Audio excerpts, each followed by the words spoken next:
Great. Welcome, everybody. Welcome, everybody. I am so excited today. We have answered your questions. At Secure Future, we have taken a lot of questions, particularly with people working from home. How do I move files back and forth? How do I collaborate with my team? So we have answered your questions. So part of our Bringing the Experts to You webinar series, Securing Your Future, we have the honor of bringing Dropbox here today. We have Jared Cracker here and also Alex Rucker here from Dropbox. So welcome to our Facebook Live and live webinar today. So before we get started, I have a quick poll for you guys. So welcome everybody online. Let me launch the poll. So who out there currently is using Dropbox for your business? If you can please answer, that'd be great. I will give you a minute and then we will share our findings.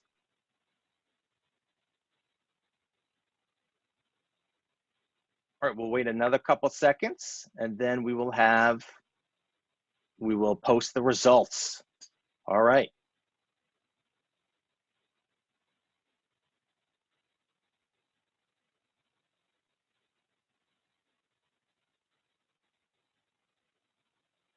All right, only half of you have voted, so please put in your vote.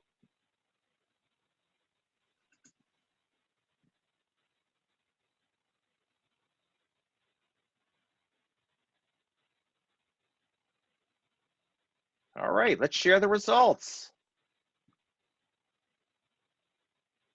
Okay, so far 50% of you are using the free version of Dropbox. So I'm glad you're here because we're going to talk to you about some of the benefits of using the paid version for your business.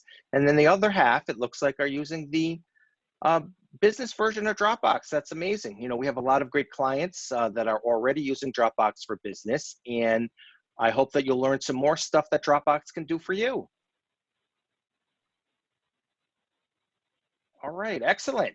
So I am going to hand it over to Jared Cracker from Dropbox. Take it away, Jared. Thank you again, guys. We really appreciate the time today. So I'm excited to have you guys all on board with us today with the Dropbox for Business presentation. As was mentioned, my name's Jared Crocker. I'm one of the account managers, and Alex Rucker, one of our solutions architects over here at Dropbox. So I'll kick things off, and then I'll pass the ball over to Alex to actually show you the solution and the ins and outs. So in terms of our agenda today, what we're going to do is kind of focus on the work that matters, working remotely with Dropbox and the Dropbox Admin Council, and then we'll finish up with some Q&A. So in terms of Dropbox for Business, obviously there's been an explosion of technology over time, and this kind of highlights it nicely for us. You know, we started with the computer, we moved to the internet, mobile, workers, as we can tell with today's environment, cloud, infrastructure, and then artificial intelligence. All of this technology is great, but the issue is, as you can see by this visual, you know, we have content and technology that's cluttered and unorganized at times. And what we do with our Dropbox for Business solution and our new smart workspace is enable us to, you know, take all of that content, untangle that rat nest of technology, and organize that content and allow you to work from anywhere at any time. So while many industries and many technologies and many solutions over the world today are giving you more, and more, Dropbox is taking all of that content and collaborating it and into one individual smart workspace where you can launch, work remotely, and access content and focus on the work that really truly matters at the end of the day. Especially with content being scattered in many industries, Dropbox is taking the approach similar to other vendors and solutions out there. Think about Netflix, where instead of giving you more and more channels, kind of like a lot of these cable industries we're seeing, you know, out there today, rather than having, you know, thousands of channels, taking all of that content and streamlining it for you and giving you the content that you want and that you want to focus on. So with Netflix, the great example is they show you suggestions recently viewed by others, popular on Netflix. They kind of grant you and show you the technology that you want to absorb and adopt, very similar to Dropbox. Another great example is Google. Instead of having more and more ads all over the place, whether that's on television or when you're logged into your tablet or a laptop, they provide you the ads that are more focused on what you're interested in. What have you clicked on? What have you viewed? What are you actually interested in? So that's kind of the approach that Dropbox for Business is taken. So when we speak on the working remotely with Dropbox for Business, obviously this is more prominent today than ever with COVID-19 and the coronavirus. More and more workplaces are working remotely, working from home. So how do we address that? So what we're doing is, as a company, we're staying connected and protecting the data that you guys are leveraging day in and day out. Again, whether that's your Microsoft, Google, whether that's you're an Apple shop, a PC shop, it doesn't matter. Being a platform agnostic solution, we allow you to work on any device at any time from anywhere in a secure fashion. So what we're able to do with our Dropbox for Business solution is help eliminate, some of those VPN issues we've all experienced, in the past working on your PC or laptop, right? Not able to connect to the work that you need to work on with your teammates and collaborate on seamlessly. Integrating with other tools that you need right now, whether that be, an Excel file in Microsoft or a Google Doc or a Google Sheet or an Adobe file, right? You need to access any kind of data from anywhere at any time, and then deliver that in a secure, control, visible manner. And I know Alex is going to really kind of dive in on the security piece, but we just wanted to highlight that for you. And again, this kind of doubles down on that, but I think we've all experienced, waiting on slow and unpredictable VPN connections. It's frustrating at times when you can't access that data. Coordinating with many communication tools, whether that's Zoom, Slack, obviously, Zoom being a big one. We're all doing, live chats and visuals with our teammates and even with some of our families at times. Dropbox allows you to access that data right from our application, and then also sharing content safely while away from the office. And what I wanted to just kind of finish on is, and I think the poll that Eric launched in the beginning was excellent, in terms of how many users are on the free versus the business SKU, right? I think, with Dropbox, very brand recognizable name. We have over 600 million users on our platform today. And whether that's, just signing up for a free basic or a plus account on our website, or being signed up on our business, whether it's standard, advanced, or enterprise, the way we like to describe it again is, in terms of the basic and plus SKUs, those are really designed for just individuals and basic, collaboration functions, features, and functionalities. Our business SKU is designed for teams and businesses, like everyone on the line today, looking to take, that next step in collaboration and smart workspace. How I describe it is, when you're on the free basic or Dropbox Plus model, you're really kind of on your own individual island, essentially. So yes, you do have the, capabilities to collaborate, but when you upgrade to our Dropbox for Business tool, that's really when you get under, one hood and everybody's truly able to collaborate. And with our robust admin council, now as IT and admins, you're actually able to take full control and visibility back for your organization, so that everybody, everything you do within Dropbox is timestamped in real time. Now I can run activity reports, audit logs. I can even remote wipe devices, which it can show on the next slide. Some of the great, features and functionalities. I can set device approvals. So again, I really take control back from IT, and I eliminate maybe some of that shadow IT threat that may be going on within an organization. Not to say that they're sharing maliciously, but you're not really sure how some people are leveraging the technology or sharing, company sensitive data. Whereas with the business SKU now, from a compliancy standpoint, we cover, the HIPAA, high-tech SOC, PCI, ISO, all those compliancies. But now everybody's collaborating. Everybody has true insights. All of our admins, and even up to our CTO, COO levels, CEO levels, have full visibility into the environment, know how data is sharing, and also can lock down data from a file permissioning standpoint. So with that being said, talking about the businesses of the business SKU versus the free SKU, I'm going to pass the ball over to my solutions architect, Alex Rucker, who can kind of, show and from a visual standpoint, show off the solution, some of those benefits that I discussed, and kind of do a deeper dive. So from there, Alex, I'll pass you the ball. Thank you guys very much. All right. Thank you, Jared. That was a fantastic overview. I'm actually going to share my screen. If you want to stop sharing, I'll switch over. Get me shared. Absolutely. Thank you. Yeah, so when we talk about Dropbox Business versus the free version, typically we start around security. Let me minimize this real quick. Okay, so what we found was a lot of people that use the Dropbox free version actually started taking that into the workspace, right? And me being an IT professional for the last 20 years, you can't really have people bringing products into the workspace because you do get that shadow tech that IT can't manage and don't have visibility into. So that's why we built Dropbox Business, right? So to give IT the ability to control the content while giving the end users the flexibility of using the products that they want. So let's talk a bit about security to start, and then from there we'll transition over to the new desktop application, and I'll walk you guys through that and what it actually looks like. We'll step through a couple of features on the mobile device, because back to Jared's point, we work on any platform, any device. And then we'll talk about something that maybe a lot of people haven't actually heard of, Dropbox Paper, which is a free application that comes with your Dropbox subscription. And from there, we'll transition over to the admin console and do a high-level walkthrough of some of the features there. So back to Jared's point, of course, Dropbox Business is founded on security. We have enterprise-grade security. Oh, let me switch this over. Enterprise-grade security. So what does that mean, right? So when people ask, is Dropbox secure? It could mean a number of different things. When I typically say, Dropbox is secure, we're talking, okay, well, what are the table stakes of having a secure platform? All of your data is encrypted in transit. So as your endpoint, your devices are communicating back to the Dropbox servers, all of that is encrypted over TLS. When we receive that content, we're going to break it up on our end and then encrypt it with bank level encryption using AES 256-bit. We are compliant using SOC 1, SOC 2, SOC 3, all the traditional ISO standards and HIPAA and high tech. And we also have the best-in-class security partner ecosystem, right? So 75% of all the Dropbox teams out there we found have been linked to some third-party application. And today we'll kind of walk through some of those and focus a little bit on the O365 integration as well.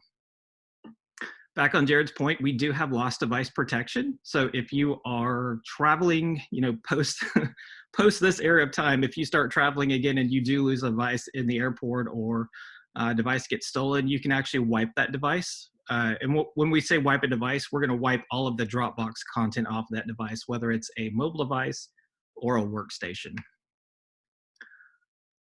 So let's talk a little bit about the infrastructure. This will be the most technical we probably get on this call, but let's talk a little bit about the infrastructure and how we actually get that content into Dropbox. So Dropbox is a little bit different from a lot of solutions out there. From the very beginning, back in 2007, we decided that we needed to do what we're calling block level sync. So what is block level sync? Okay, so think of a traditional file upload. Let's say I'm transmitting a file to Jared, whether it's over email, over FTP, or just sending it through Slack or something like that, or Teams. When we're sending that file, each time we make a revision or a change to that, we have to save that and then resend the entire file over. It's very inefficient, right? So what Dropbox does is it takes that file. So for example, this entire recording that we're going to produce, right? If we want to go back and change a little bit of the intro details, we're only changing a very small fraction of the actual file. So by chopping the file up into small blocks, only the file portions that get changed will actually sync back up to Dropbox and out to your collaborators on that content. So what does that mean in the real world, right? So let's say you're working on a file vision or revision for a project over and over. Each time you commit a change to that, it's going to rapidly sync those small changes back and forth to Dropbox and to your collaborators, keeping everyone in sync on the same content, making sure you're always using the same or the most recent version of that content. Okay, so from here, I'm going to transition over to the desktop application. So give me one moment. I want to share my desktop out. All right. Hopefully that's showing up for everyone. Okay, so since we have a lot of free Dropbox users in the group, let's talk a little bit about what the traditional Dropbox is versus what the new Dropbox experience is. So myself, I've used Dropbox back since 2009, and traditionally Dropbox is just a folder that lives in your file system, right? So when you install the client application, you get a Dropbox folder. Here I've got one tied to my business team called Delos Systems, but essentially you're adding content in, syncing it with Dropbox, and sharing out with friends and family, right? So a couple of things that I'll highlight here, and then we'll transition to the actual new application. When you're using the business version of Dropbox, you'll have a couple of different icons here that are different from the personal version. So here I've got a couple of folders with little buildings on them, this demos and designs folder. These are what we call team folders. So think of a team folder similarly to a network file share that your IT team would provision to you if you're working in the office, right? Hey, connect out to your H drive, your J drive, something like that. All that represents is a shared folder on a server that you're connecting out to. So same thing with Dropbox. So you've got these team folders that get provisioned out to you. And essentially these represent content that is shared with you as a member of the team. And we base that on security groups, right? So if I'm a member of like the HR team, for example, I'll have edit rights to the HR folder. Some of the folders in here, I have blocked inheritance on, right? So as maybe the HR team lead, there are certain folders in here that I don't want other people to have access to. I can actually block access to those folders. And we'll kind of walk through that when we jump into the admin console. But traditionally, this is the view you would expect from Dropbox. You can see the sync technology in action here. So we talked about that block level sync. When that content gets synced to Dropbox, anytime you drag content into this folder or capture it from your iPhone using your camera or a scan document, it'll live in here. And these green check marks represent content that's stored locally on your machine that is also synced to Dropbox. The difference here is these cloud icons, right? And this version of our sync technology actually works on every platform that we support, all the way back to Windows 7. So if I'm jumping into this marketing folder, all of these icons represent content that is shared with me, but since they have a cloud icon, they're not actually taking up any disk space on my local machine.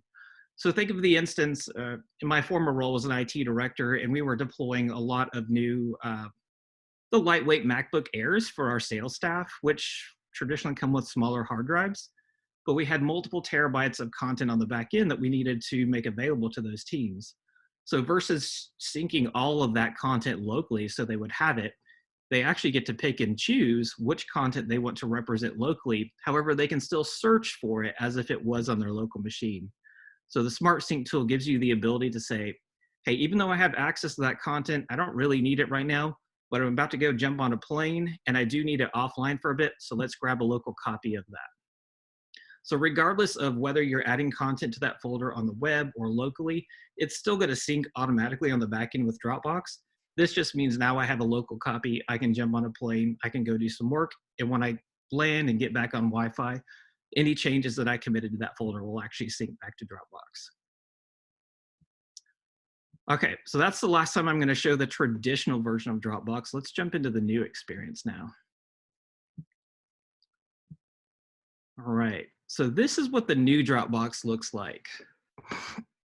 So there's a lot of new features here that we've brought in from the web version. So traditionally, when you're working out of the file system and I'm like, oh, I need to send something over to Eric, or I need to notate or mention something over to Jared and let them know kind of what I'm working on, you'd have to jump back to the web. You could do your collaboration there. You could use the Dropbox preview engine there. We support somewhere around 880 different file types that you can actually preview without a license of the actual version. But the idea of going back and forth between the collaborative version online and the local version, it just wasn't a good experience. So we wanted to bring all those tools and functionality to the desktop application so that, again, to Jared's point, you could just work out of a single pane of glass, right? So whenever I start my day in Dropbox now, up here, we've rebuilt the entire notification system, right? So I can see all of the notifications that have come through since yesterday of anything that I've been tagged on, anything that I've been mentioned on, any edits to any files that I was previously working on. I can see kind of what my recent history was versus my team's history, right? So if I just want to jump back into anything I was working on yesterday, we've built some sample paper docs that we're going to show here in just a minute. but I can see all of my history that I've been working on, a little text file I worked on for this, this webinar here. But then on my team side, I can actually go see things that I've been working on previously. So here's a webinar that we kicked off back in Q1, along with the PowerPoint for that, and any edits that happened. This is actually my other Dropbox account that I have been doing editing with my demo account. So all of your team notifications will show up there as well. And then we actually use machine learning to suggest activity for things that you may be interested in that you haven't participated in yet. So on the back end, we're like, hey, Alex has been working on this project, Jared's working on this project. They're actually working out of a similar folder using similar paper docs or Word docs or similar naming conventions, things like that. We're using machine learning to say, hey, maybe you'd be interested in this. From a security perspective, it's only going to present to me content that I actually have access to.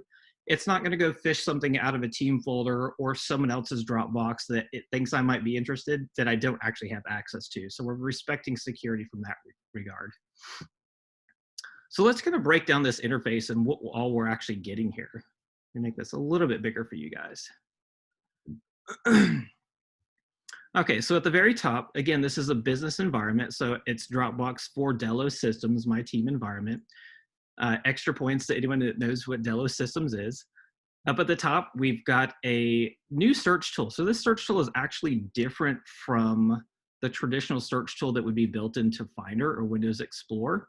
This search tool is tied into the index on the back end that builds out those, we talked about those chunked files.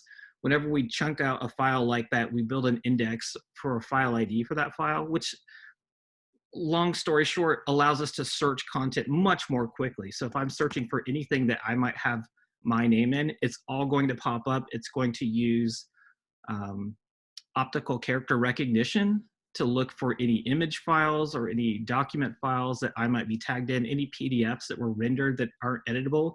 It's going to find my name in there and then represent and present all that content back to me. So a quick way to find content that I might be tagged in, if you're looking for, hey, we're working on this Westworld project, where all does that name show up in the system? You can search for that quickly. We're also introducing image-based searching. So think of, how you would go search for something on Google Images. Very similar here. So if I type in kittens, well, I don't have any files that say kitten, but if I switch over to images, you'll quickly see all of the content that represents that actual item that I'm looking for. And if you look at the naming convention on these files, they have nothing to do with kittens. So we're actually using machine learning to figure out what content is in that image file and then allowing you to search for that content directly. So think of things like, oh, my dad, for example, is in landscape design, right? So he could go out and take pictures of signage, right? And then the actual words on the sign, if he wants to search for that company name, he can find all the images that he took pictures of. Maybe he's looking for exit signs or blueprints or whatever it may be. You can actually search for that by context now versus by name. Okay. All right, so again, looking at the core here, we're taking all of that content that I previously showed in Finder, and we're just representing it here on the new application now.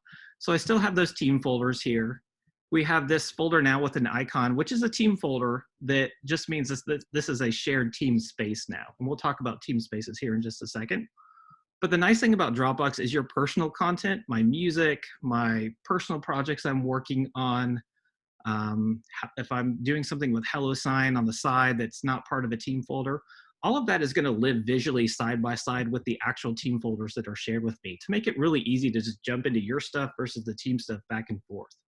We give you the ability now to create Word, Excel, and PowerPoint files directly from the application, as well as Google Doc Sheets and Slides. So if you're a Google shop, this is a brand new feature. You can actually create a Google Doc, have it live in Dropbox, and you can actually use our sharing functionality to extend that out to a collaborator or someone you need to share that content with.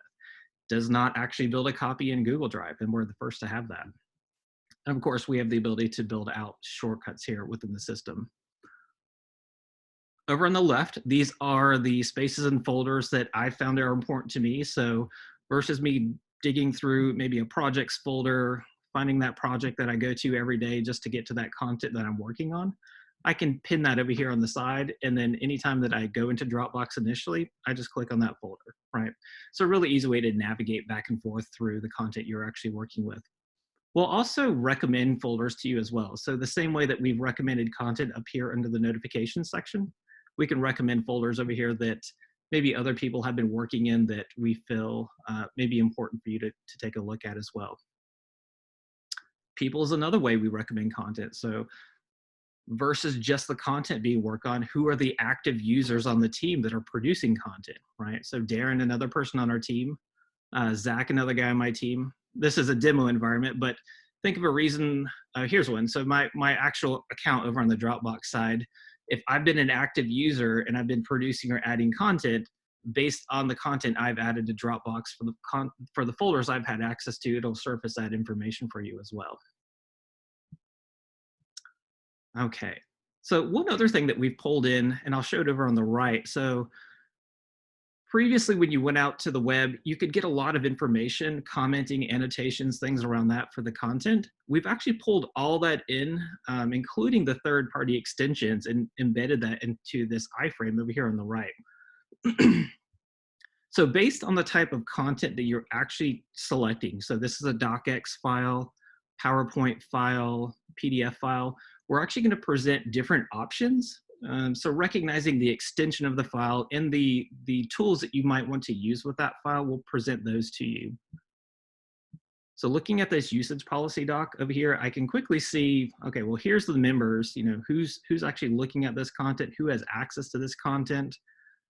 If I've been collaborating with Jared on this, right, I can actually comment in line while selecting the file and say, hey, Jared, whoops, if I can spell his name, check this final draft. Now, when I send that to Jared, he's actually going to get that notification in Dropbox on his list. And if he's out working in the field, he's going to get a mobile notification on his phone as well. So we can jump back and forth and collaborate on a piece of content without even opening the content, without going over to email, to Slack, to Teams. We're just sitting here working in the comment and tagging each other on it. So those extensions, what do those actually look like? So the ones that we feel are used predominantly the most by file type will surface here on the right. So Dropbox Transfer is a new tool that will allow you to actually transfer out 100 gigabytes of content from your Dropbox file or from your Dropbox team. So think of an instance like, okay, we've been working on this project. We finalized it. We need to get this copy of this project in its current state out to our client. If I jumped into a project folder, so my project Westworld folder, for example, this is my final project. I could actually use transfer to initiate a transfer of the contents of this folder out to my client. The difference this has between our sharing model is this will take a snapshot of that content and send it to them, so that as you continue to work on this content, you're not actually giving them access to the folder itself. You're just sending them a snapshot of it. Okay, so back on my usage policy doc, a couple other things here. So those primary integrations will show up here on the right. So if you want to send this file out for e-signature, if you're using Adobe Sign or DocuSign or even our HelloSign product, we can quickly send that out for signature. And when it gets signed, it can save right back to your Dropbox folder.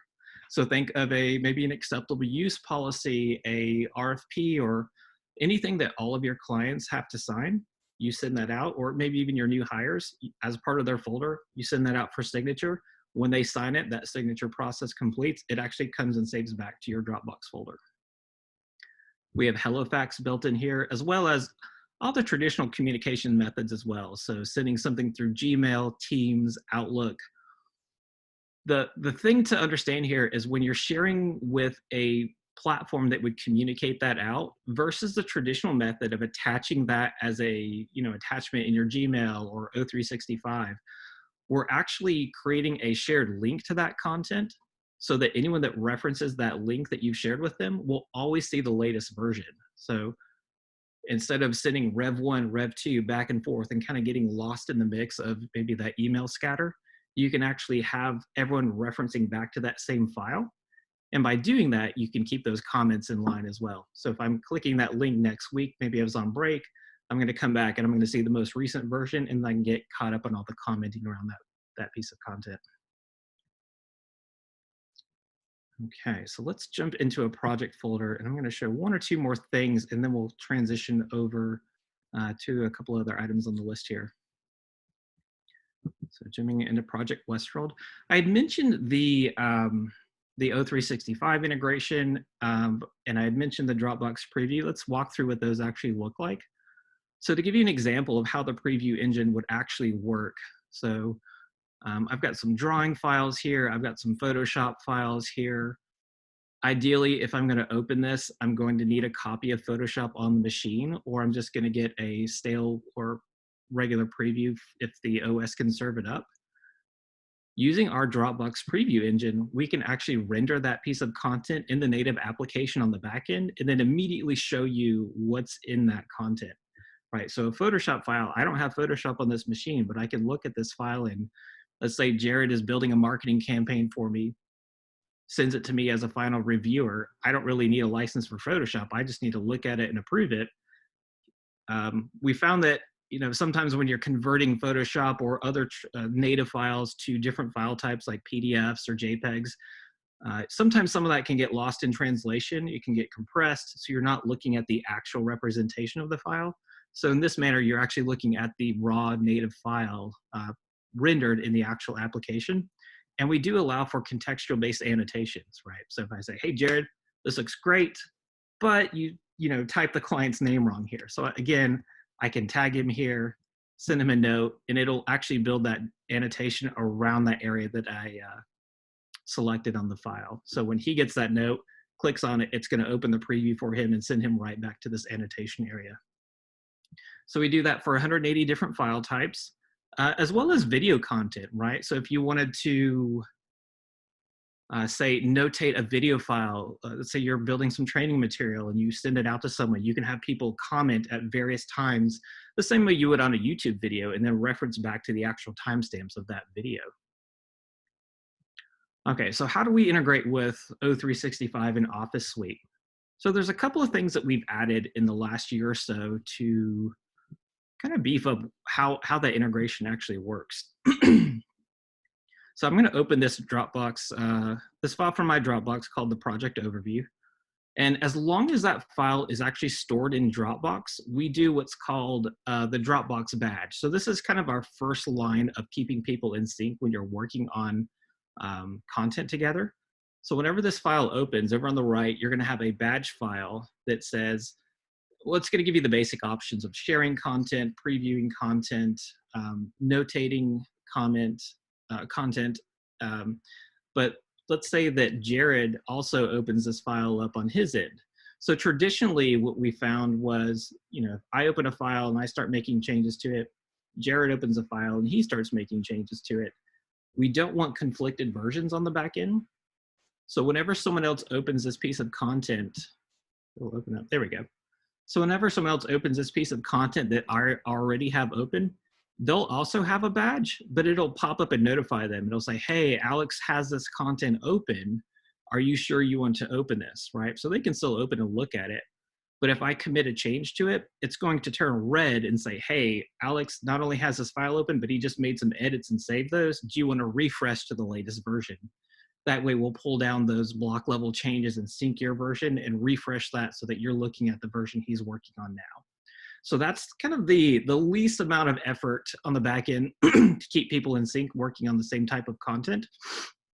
But we also released another feature called file locking. So within the platform, if you need to, per se, check out a piece of content, you can lock that for editing. And at this point, no one else can work on the file. They're able to open it and preview it, but they can't actually commit any changes to it. So let's back to my airplane example. I'm going to jump on a plane. I don't want anyone changing this file while I'm, in flight, because when I land, we'll have two different versions.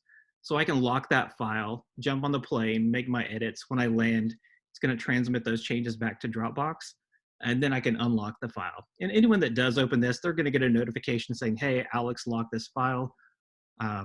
You can still view it, but you can't make any edits to it.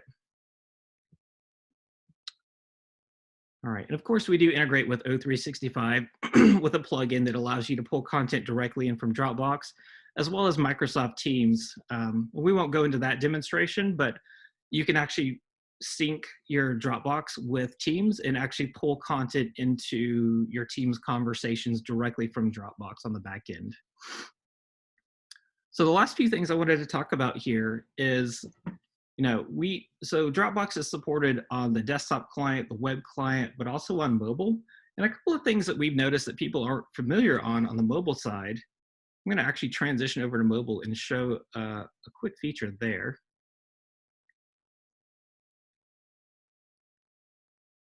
All right, so that should be showing up now. So this is my iOS device. I'm going to launch the Dropbox client here. And the mobile device works mostly like the web interface. So you can still view content on the mobile device. I can still view this PSD file and render it. I can add comments to this. I can view those comments that I just added to the file. I can do the same annotations. But traditionally, the mobile version allows you to view that content, but you can also go to your file section and pull down that content and make it available offline, right? So if you are working on a mobile device, say I work on an iPad Pro quite a bit, so if I want to sync content to that iPad Pro before I jump on that plane or before I'm in an area that's just not going to have any bandwidth, I can sync that content offline, go work on it, and then come back the next day and sync that content up to Dropbox. But we do have a feature here that a lot of people aren't familiar about. Of course, the take photo, which saves it to a camera roll, which will sync that to Dropbox, but we also have the scan document option. So I've got a file here that I can actually scan a piece of content into Dropbox. So versus running over to the scanner and throwing this into the printer to actually pull a copy and email that over to me, I can actually scan this directly into Dropbox. It will automatically recognize it as a certain type of document. I can make some edits to that file, right? So I can adjust it in various ways. I can change it from black and white to a colored version, hit next, and then that's gonna save back to my Dropbox based on a folder I decide. So think about if you're out in the field, you're signing a wet ink on a contract and you wanna pull that back into Dropbox, you can take a picture of it right there and scan it back into your environment. Okay, let me switch back out to my desktop real quick. Okay, the last thing I wanted to cover here on the desktop is we do have file version history as part of the Dropbox Business tenant. So when you sign up for Dropbox Business, all of your content is actually, we're saving every file version up to 180 days or up to 6 months. We recently extended that out from 4 months. So for 6 months, you can reference up to 1 million different commits or changes to a file if you needed to. We've also introduced a new tool called Dropbox Rewind. Actually, let me show you what Rewind will look like here real quick. So whenever you're viewing your content in Dropbox, if you need to rewind a folder or a file, you now have the ability to do that without calling our customer support team. So what we found is maybe we have a big presentation on Monday, Friday we left the office, everything looked great. I'm gonna go back into my project folder and everything's gone, or maybe things are encrypted, maybe someone got malware and it messed up the files here, maybe just whatever reason happened, act of God, lightning hit the building, the content's gone, right? I can actually say, oh no, we have this meeting at 11 a.m. and I don't have time to call support and get this corrected. So over here on the right, I actually have the option now to do a rewind of a folder. And what Rewind does is it says, okay, well, we know we have 180 days of file version history. So let's take all of the different files that are in that folder and we can roll them back to various points of time. So thinking of today, well, let's say if we go back to earlier in the week, let me find a time. So let's say we went back to Tuesday. So earlier this week, we knew things were just fine. I hit continue. We'll let you fine tune that rewind so that you can see the actual last commits to these files. So nothing happened yesterday, but okay, on March 24th, we did actually have these changes. Maybe that's the day we want to rewind to. You can then select that and then it will roll that content back to that point in time. And as a team admin, you can decide if just the IT or the people that are managing your Dropbox environment or anyone that has edit access to a folder can actually use this feature.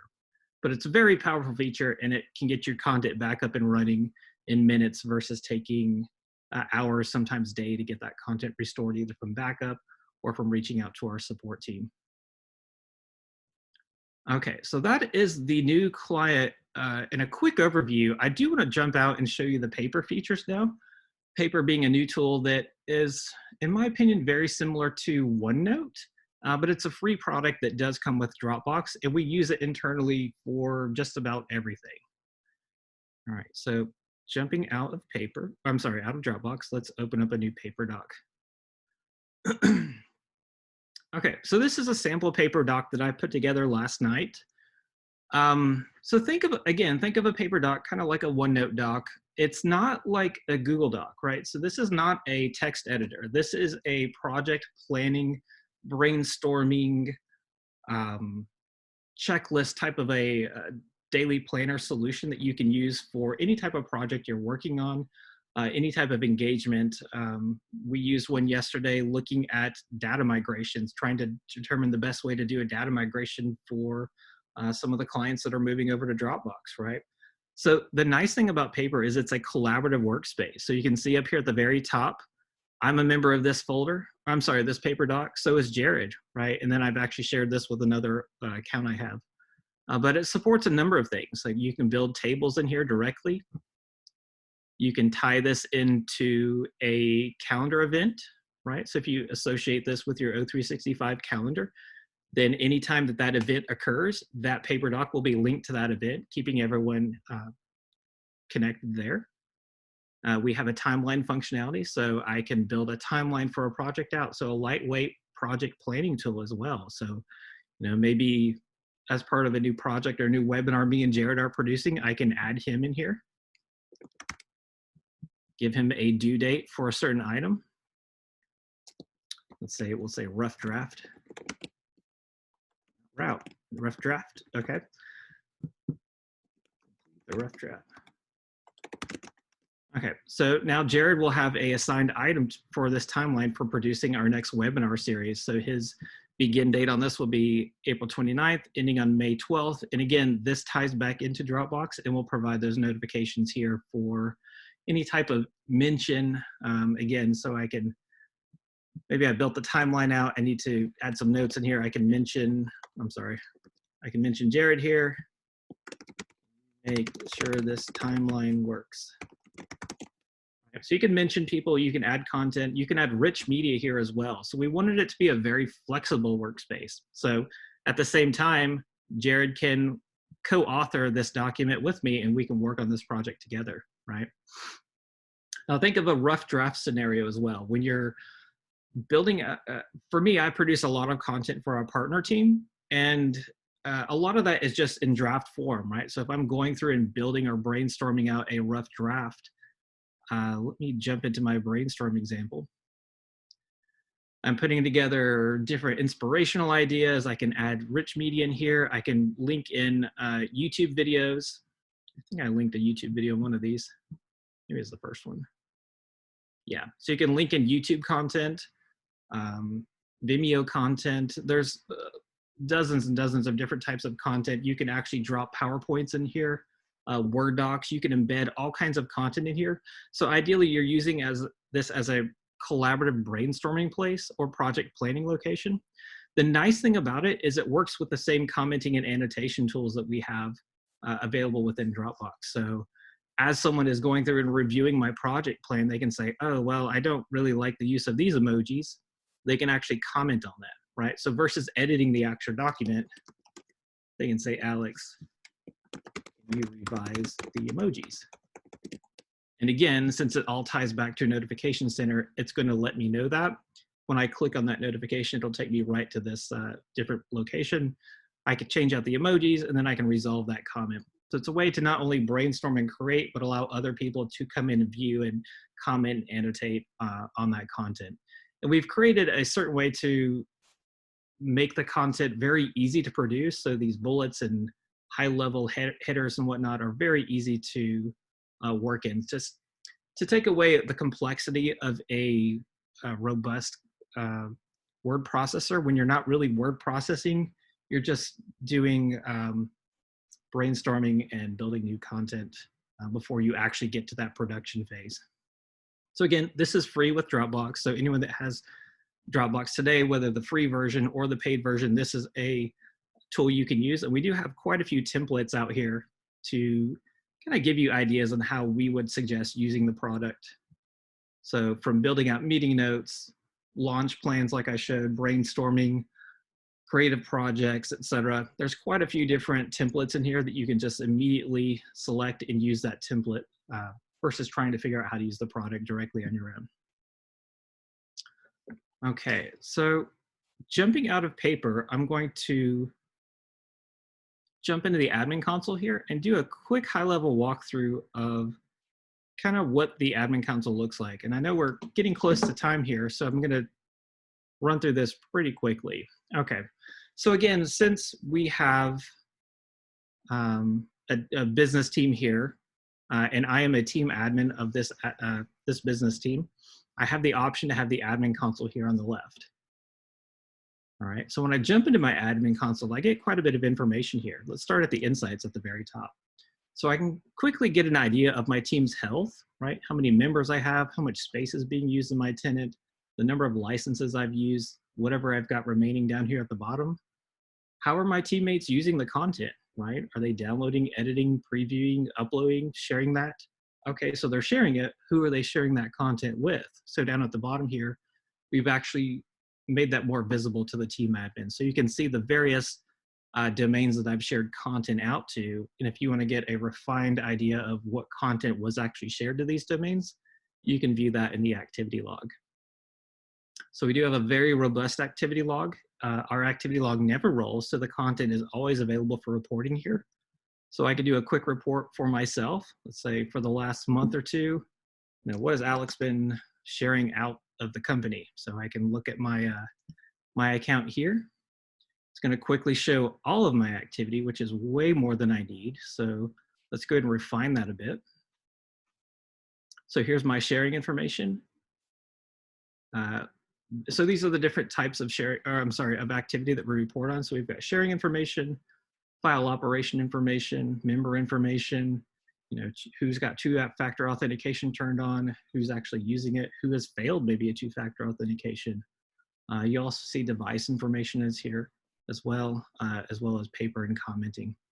But let's just focus on my sharing for now. I'm not quite sure what type of sharing activity I want to see. I just want to see what all I've done in the last month or so.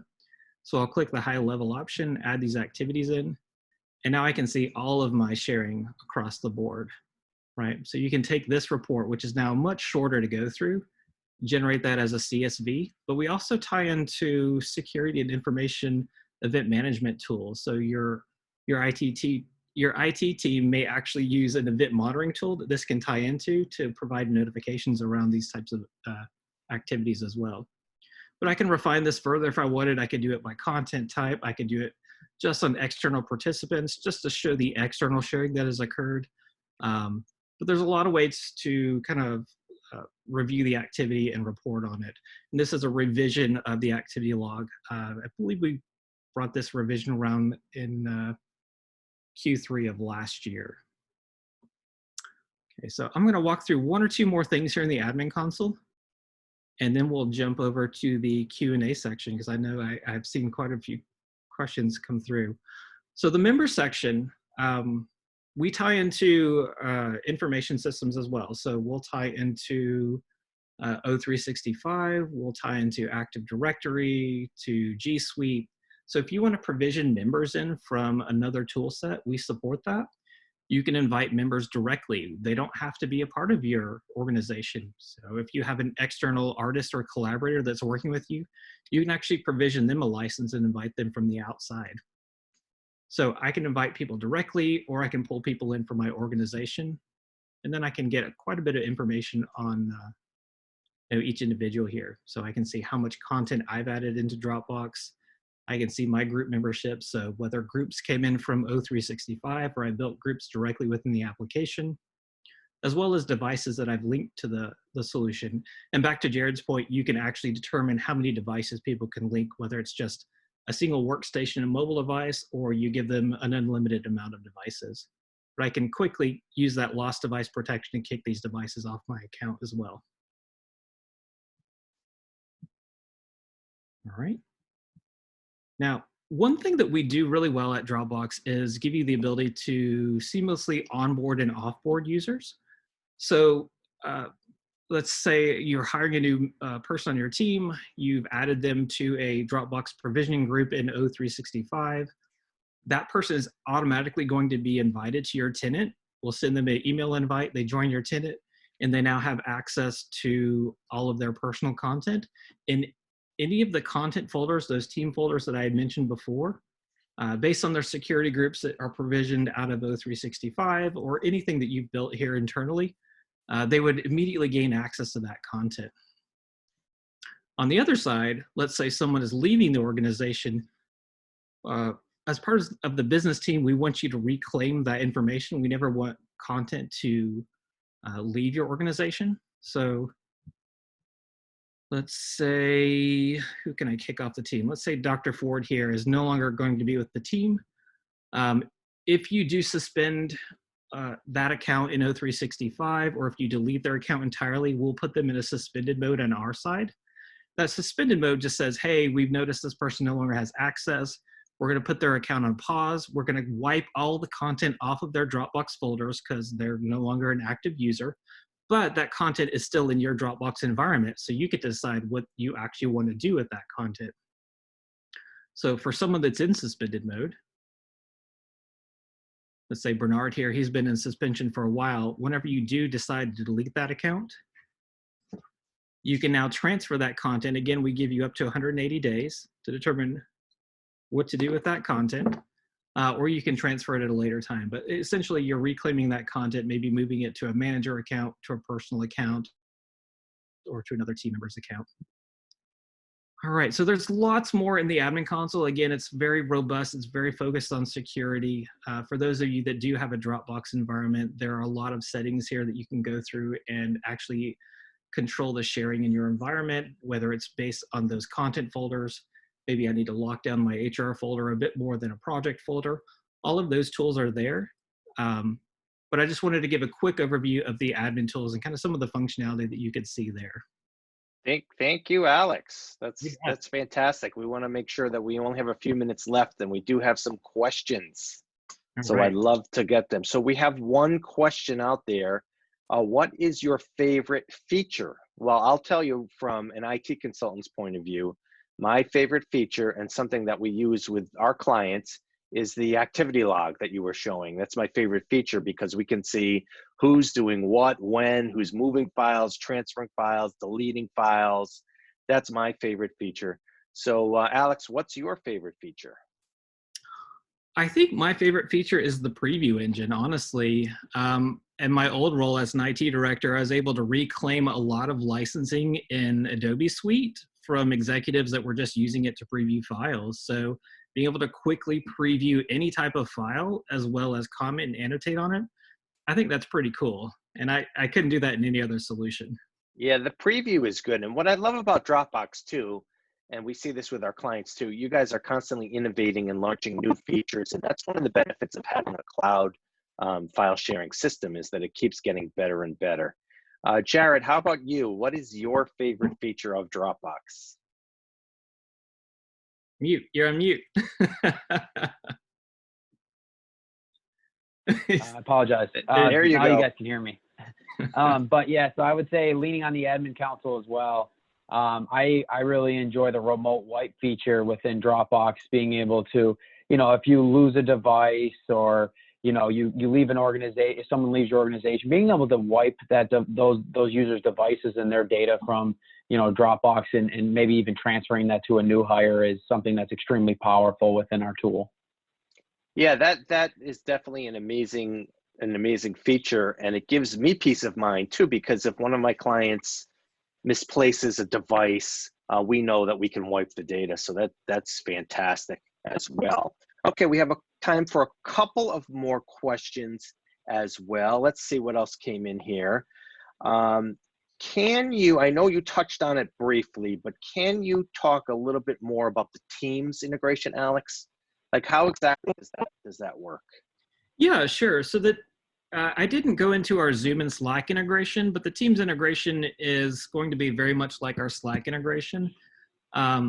So currently today, when you connect into Teams and you want to share content from Dropbox into Teams, when you're in one of your team groups, you simply select add content from Dropbox. It then represents your actual Dropbox folders to you. You dig in and you select the file or the folder you want to share. And it's again going to create a link back to that content so that people can quickly access it directly from Teams. Look for a second revision of that coming out likely next quarter, where we're going to add additional features to that, such as pushing content to Teams directly from Dropbox. And Oh, that's cool. I would use that. Excellent.